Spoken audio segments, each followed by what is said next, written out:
नमस्कार, मैं महेंद्र सिंह परमार और आप देख रहे समृद्ध भारत न्यूज। આજે મને બિહારમાં ભારતીય જનતા પાર્ટીના રાજ્ય કાર્યાલયમાં સમર્પિત અને ઉત્સાહી પાર્ટી કાર્યકરો સાથે અર્થપૂર્ણ સંવાદ કરવાની તક મળી।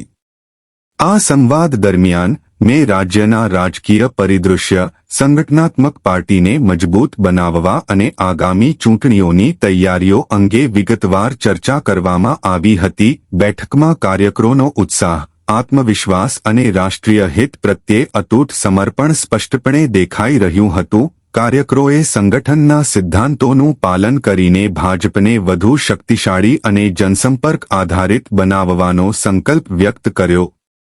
રાજ્ય નેતૃત્વએ કાર્યકરોને આગામી ચૂંટણીઓમાં સંગઠનની નીતિઓ, યોજનાઓ અને પ્રધાનમંત્રી શ્રી નરેન્દ્ર મોદીના વિકસિત ભારતના સંકલ્પને લોકો સુધી પહોંચાડવા હાકલ કરી।